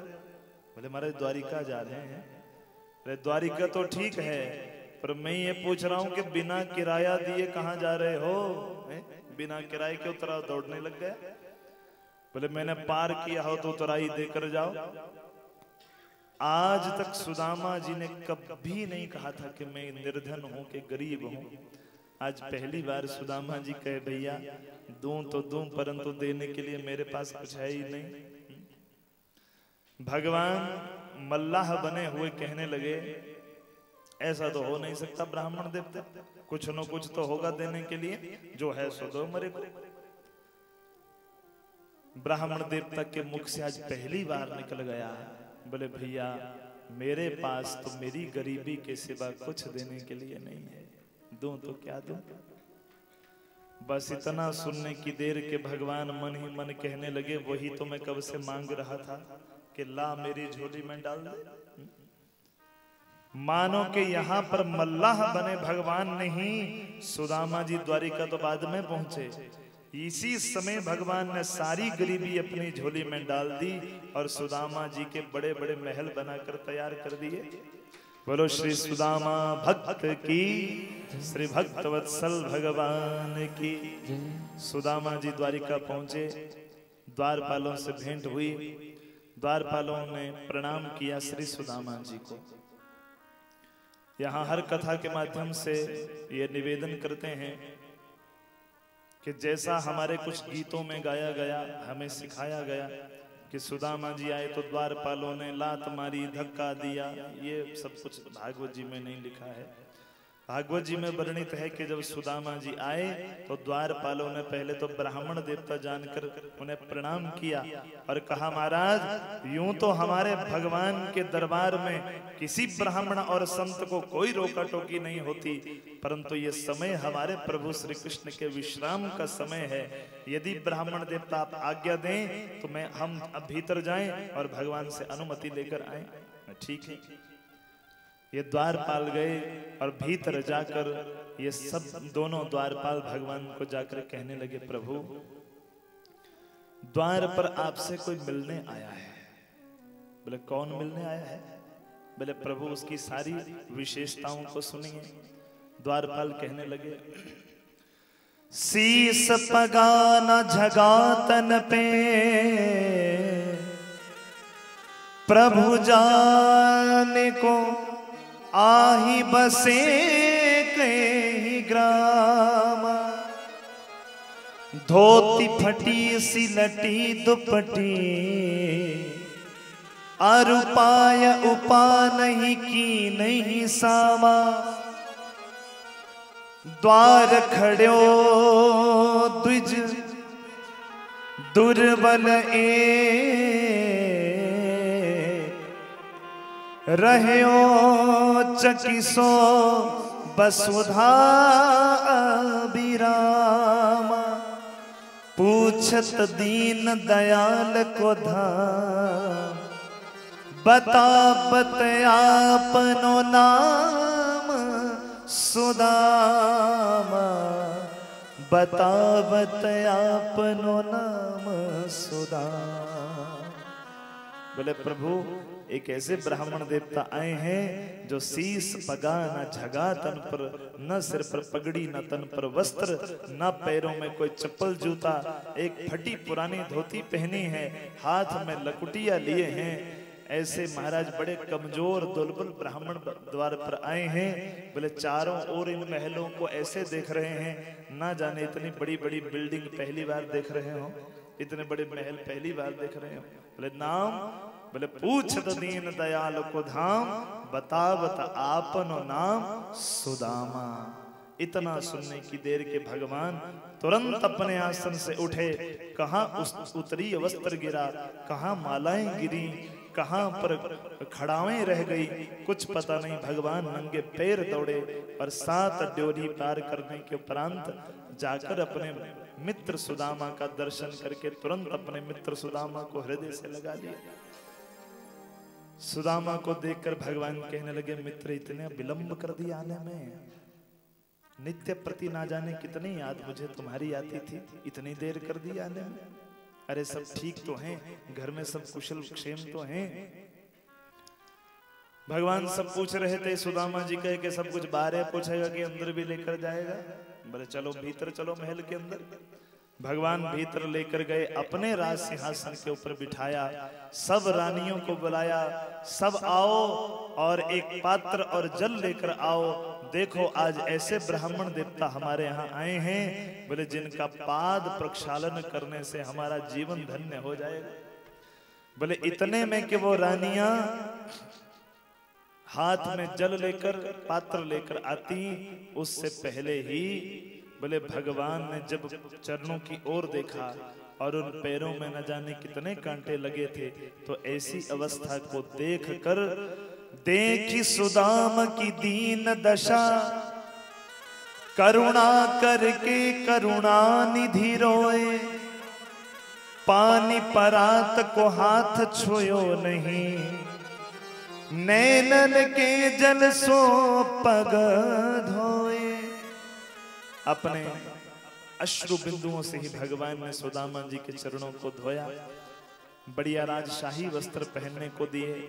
आज की रात खूब सेवा हुई, सब रानियों ने बारी बारी प्रणाम किया। और जब लाइन बहुत लंबी देखी सुदामा जी ने, तो सुदामा जी कहने लगे सबकी जगह तुम ही मेरे चरणों में माथा टेक दो, एक एक करके आएंगी तो मेरे हाथ टूट जाएगा आशीर्वाद दे दे के। बोले सबकी जगह तू अकेला ही आके प्रणाम कर दे। ये ताकत है हमारे भारत के ब्राह्मण देवता की। जिन ब्राह्मण देवता ने अखंड ब्रह्मांडाधिपति भगवान श्री नारायण को भी अपने चरणों में झुकने के लिए मजबूर कर दिया।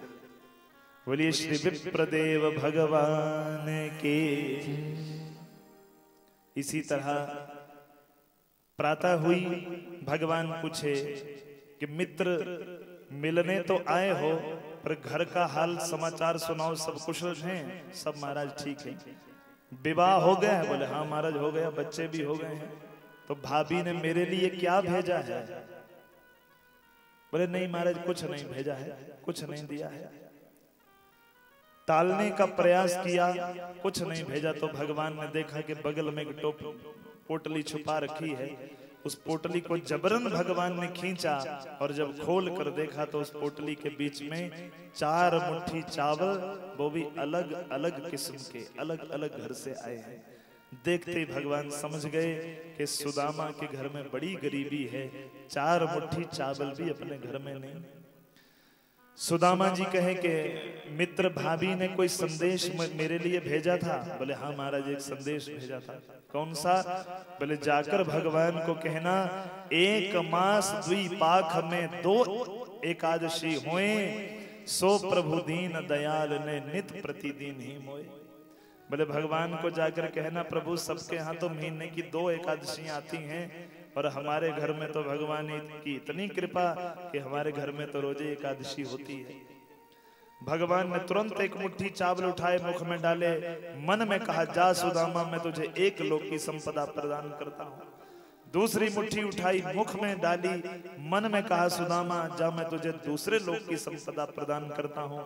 जब तीसरी मुट्ठी उठाने लगे तो रुक्मणी मैया ने हाथ पकड़ लिया। महाराज कच्चे चावल हैं, पेट में दर्द हो जाएगा। एक भाव में माँ ने कहा कि ब्राह्मण देवता प्रसाद लेकर आए हैं, महाराज अकेले खा लोगे, थोड़ा थोड़ा हमें भी दे दो। बाकी जो बचे चावल थे वो सारे महल में बंटवा दिए गए। और भगवान श्री कृष्ण ने सुदामा को चलती बार संदेश दिया, ए मित्र मेरी भाभी माँ को जाकर मेरा संदेश कह देना कि होनी थी सो हो गई, अब नहीं ऐसी हो। भाभी तेरे महल में अब नित्य द्वादशी हो। भाभी तेरे महल में अब नित्य द्वादशी हो। जितनी एकादशियां बीतनी थी सो बीत गई। जाकर कह देना भाभी से श्री कृष्ण ने कहा है कि अब नित्य प्रति घर में द्वादशी ही होगी। सुदामा जी चले और जाकर जब अपने नगर में पहुंचे तो देखा जहां अपनी छोटी सी झोंपड़ी थी वहां इतने बड़े बड़े महल बन गए। सुदामा जी सोचे कि मैं रास्ता भूल गया, कहीं और पहुंच गया हो। नगर वासियों को पूछा भाई ये कौन सी नगरी है? बोले महाराज सुदामापुरी है। बोले सुदामा तो हम ही हैं। बोले आपके राजा कौन है, कहाँ हैं? बोले महाराज वो तो द्वारिका गए हैं भगवान श्री कृष्ण से मिलने। बोले मिलने तो फिर मैं ही गया था। बोले ये किसने बनाया? इतने में उनकी पत्नी सुशीला आई, हार श्रृंगार करके 16 श्रृंगार करके आकर अपने पति की आरती उतारने लगी। सुशीला कहने लगी स्वामी ये जब आप द्वारिका गए तो आपके जाने के बाद द्वारिका से कुछ भगवान के सेवादार आए और उन्होंने ये सब दिव्य महल बनाकर तैयार कर दिए। प्रत्येक महल में हर सुख संपदा को परिपूर्ण कर दिया महाराज। सुदामा जी देखे तो दोनों हाथ जोड़ दिए। बोले देवी तुझे माया चाहिए थी, सब मिल गई, और मुझे मेरा श्याम चाहिए, इसलिए मैं चला वन में भजन करने के लिए। क्योंकि इस माया के चक्कर में यदि मैं फंस गया तो फिर मैं भजन से दूर हो जाऊंगा। सुदामा जी जब वहां से चलने लगे तो भगवान स्वयं प्रकट हो गए। कहने लगे मित्र तुम चिंता ना करो, मेरी माया तुम्हें स्पर्श भी नहीं करेगी। और यहाँ शिक्षा मिलती है बहुत बड़ी। बोले अपने जीवन में प्रत्येक वस्तु को सबसे पहले भगवान को अर्पण करके तदोपरांत स्वयं उसका भोग करना चाहिए। यदि ऐसा करते रहोगे तो बोले फिर भगवान की माया स्पर्श नहीं करेगी। और सब कुछ जब अपना ही जान के भगवान को बीच में से लुप्त करके माया के साथ डायरेक्ट अपना संबंध बन जाएगा तो बोले फिर माया तो फिर नर्तकी की तरह नचाने वाली है। उससे बचने का एक ही उपाय है, बोले नर्तकी को उल्टा कर दिया जाओ तो कीर्तन बनता है। नर्तकी शब्द को उल्टा कर दिया जाए तो कीर्तन। बोले इससे पहले कि ये माया हमें नर्तकी बना करना चाहे, उससे पहले ही गोविंद के कीर्तन में जुट जाएं, ताकि ये माया हमें स्पर्श ही न कर पाए। बोलो श्री भक्तवत्सल भगवान की। भगवान ने श्री सुदामा जी के ऊपर कृपा करी। तदोपरांत सुखदेव जी कहे, राजन अब वो समय आया जब भगवान को धरती के ऊपर आए हुए 125 वर्ष बीत गए। भगवान को अपने धाम से संदेश आया, महाराज अब आपके चलने का समय हो गया, अपने धाम आने का समय हो गया। तो भगवान ने ऐसी लीला रची कि भगवान के ही पुत्र जामवंती के पुत्र सांब ने और सब यदुवंशियों ने मिलकर श्री दुर्वासा ऋषि का उपहास कर दिया, मजाक बनाया। कैसे? बोले सांब को बढ़िया एक सुंदर साड़ी पहनाकर उसके पेट के ऊपर एक बहुत बड़ा लोहे का पात्र बांध दिया और 16 श्रृंगार करके सब यदुवंशी दुर्वासा ऋषि के पास गए और जाकर कहने लगे, महाराज ये नई नवेली हमारी दुल्हन है, गर्भवती है। बोले फिर महाराज आप बताइए कि इसके यहाँ बेटा होगा कि बेटी होगी? अब दुर्वासा ऋषि तो वाला परम क्रोधी, परम तपस्वी, परम योगी, अपने ध्यान में देखा तो समझ गए कि ये ना बेटा और ना बेटी, ये तो मात्र मेरा उपहास हो रहा है। तो दुर्वासा ऋषि ने शाप दे दिया। बोले इसके गर्भ से ना बेटा जन्मेगा ना बेटी जन्मेगी, बस इसके यहाँ से जो जन्मेगा वो तुम सब यदुवंशियों का संहार करने वाला पैदा होगा, तुम सबका अंत करने वाला पैदा होगा।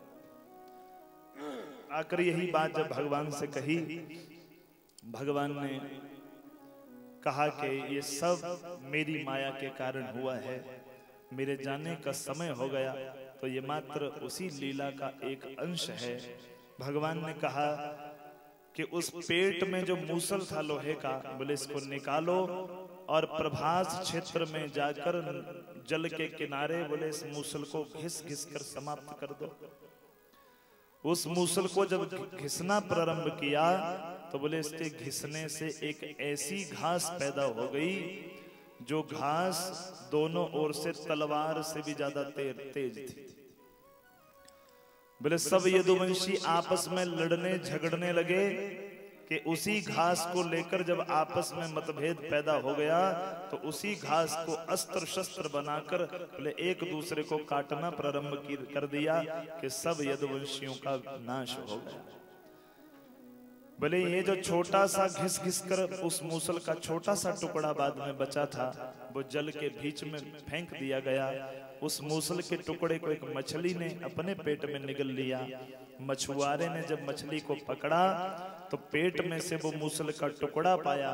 उसी टुकड़े को जरा नाम के शिकारी ने अपने बाण के आगे धारण करके जहां भगवान प्रभास क्षेत्र में अपने दाहिने पैर के ऊपर अपने बाएं पैर के ऊपर दाहिना पैर रखकर अपनी सारे जीवन की लीलाओं को याद कर रहे थे, अपने जीवन की प्रत्येक लीला का स्मरण कर रहे थे। ये जरा नाम का शिकारी आया, भगवान के पैर में जो कौस्तुभ मणि है, पद्म मणि को देखकर सोचा कि ये किसी हिरण की आंख है। इस जरा नाम के शिकारी ने बाण छोड़ा, ये बाण सीधा गया भगवान श्री हरि के चरणों में स्पर्श हुआ कि भगवान श्री हरि सदेह इस धरती से स्वधाम गमन किए।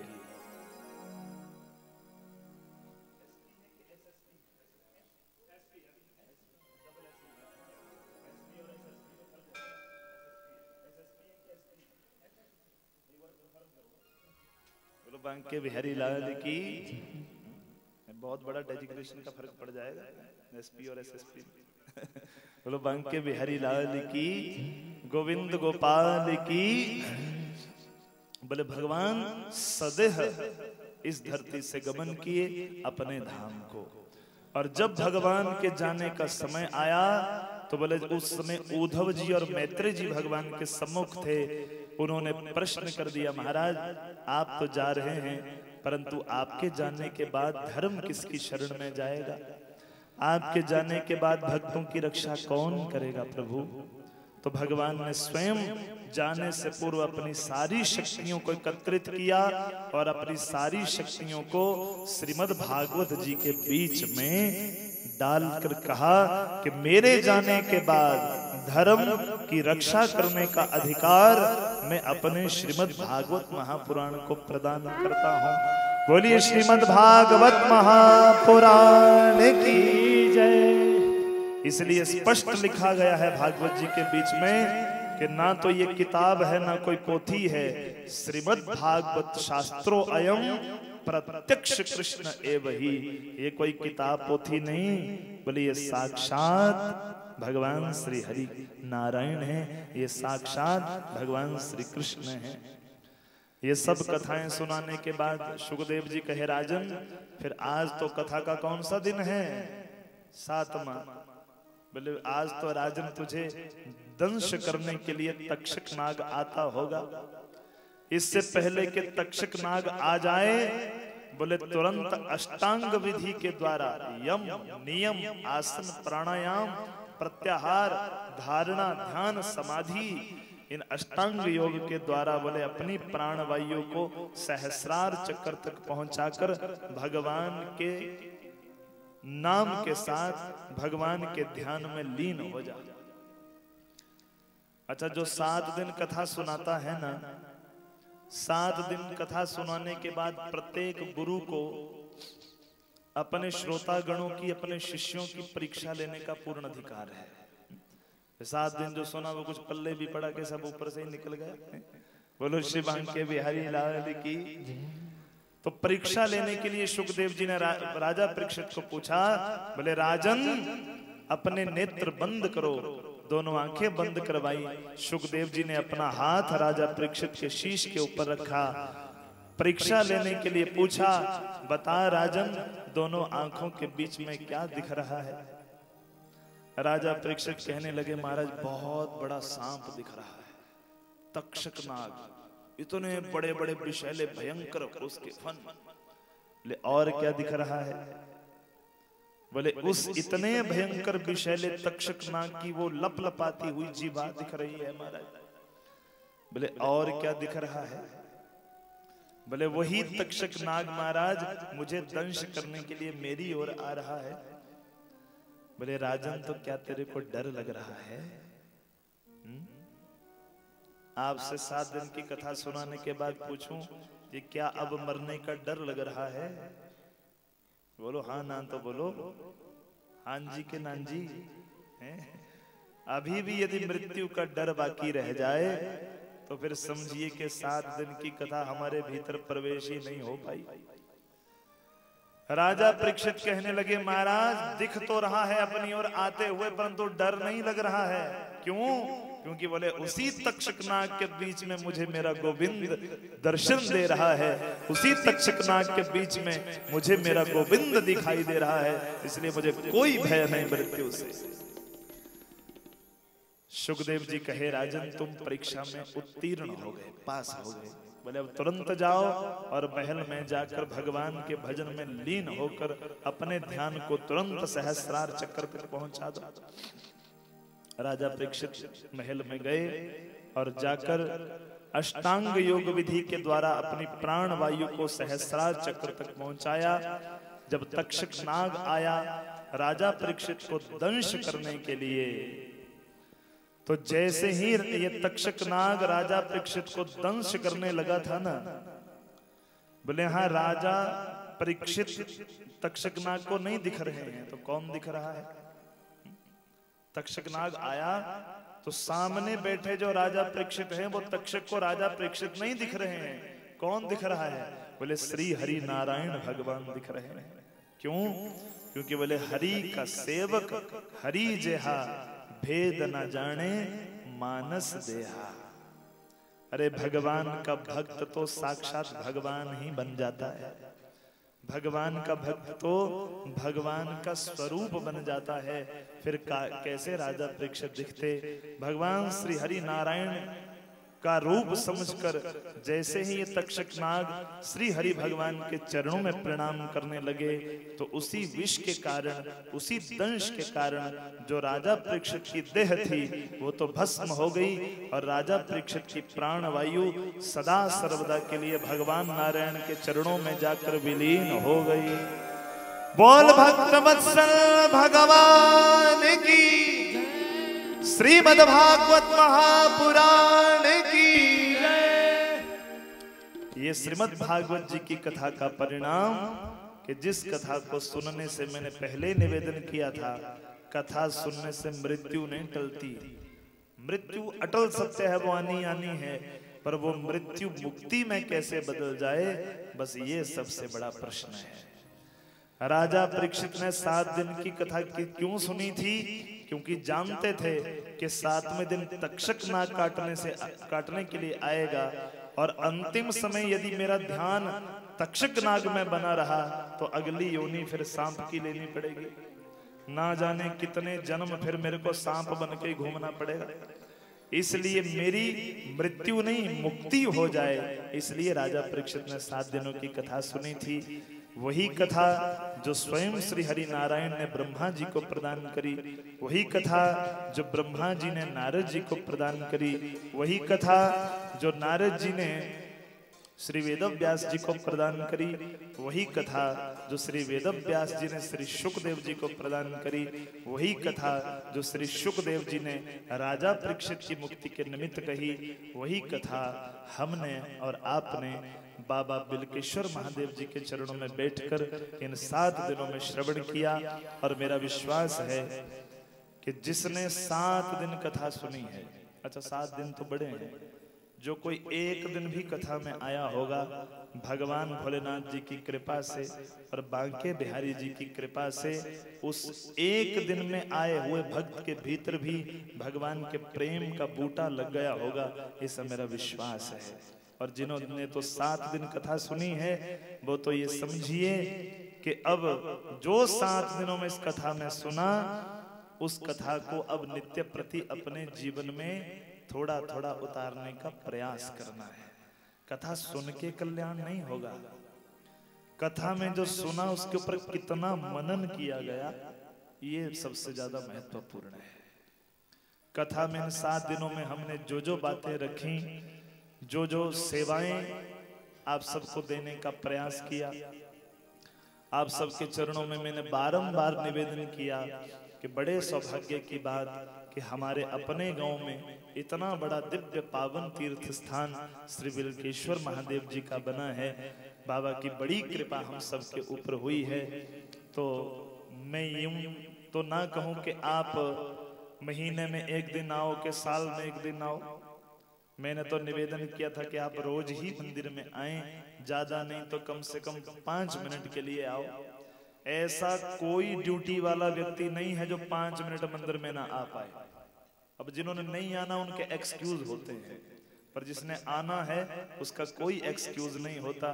कोई ऐसी ड्यूटी नहीं जो 5 मिनट मंदिर के लिए ना निकाल पाए। कम से कम 5 मिनट ही आओ, 1 लोटा जल ही भगवान शंकर को चढ़ाओ, पर आओ तो सही।